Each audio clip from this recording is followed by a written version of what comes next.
কচুয়ায় ফেসবুকে মহান আল্লাহকে নিয়ে কটূক্তি করায় হিন্দু যুবক গ্রেফতার। কচুয়া প্রতিনিধি জিশান আহমেদ নানুর পাঠানো তথ্য ও ভিডিও চিত্রে দেখুন বিস্তারিত। চাঁদপুরের কচুয়ায় সামাজিক যোগাযোগ মাধ্যম ফেসবুকের কমেন্টে মহান আল্লাহকে নিয়ে কটূক্তি করে পোস্ট দেওয়ায় অন্তর মজুমদার নামে এক যুবককে গ্রেফতার করেছে পুলিশ। সোমবার কচুয়া থানা পুলিশ কুমিল্লা সিটি কর্পোরেশনের চৌধুরীপাড়া এলাকায় অভিযান চালিয়ে তাকে গ্রেফতার করা হয়। গ্রেফতারকৃত ওই যুবক অন্তর মজুমদার উপজেলার পিপলকড়া গ্রামের বিধান মজুমদারের ছেলে।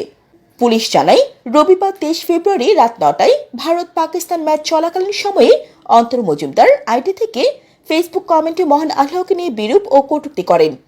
তাৎক্ষণিক ওই কমেন্ট লেখায় সামাজিক যোগাযোগ মাধ্যমে ভাইরাল হলে স্থানীয়দের মাঝে ব্যাপক ক্ষোভ ও উত্তেজনা সৃষ্টি হয়। পরে নিজের ভুল বুঝতে পেরে ফেসবুকে ভিডিও বার্তা পোস্ট করেন ওই যুবক।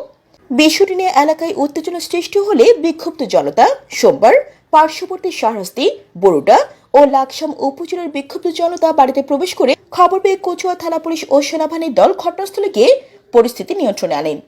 কচুয়া থানার ওসি মোহাম্মদ আজিজুল ইসলাম বলেন, মহান আল্লাহকে নিয়ে ফেসবুক কমেন্টে বিরূপ মন্তব্যকারী যুবককে কুমিল্লা থেকে গ্রেফতার করা হয়েছে। গ্রেফতারের পর তাকে জিজ্ঞাসাবাদ চলছে। জিজ্ঞাসাবাদ শেষে পরবর্তী আইনগত ব্যবস্থা নেওয়া হবে।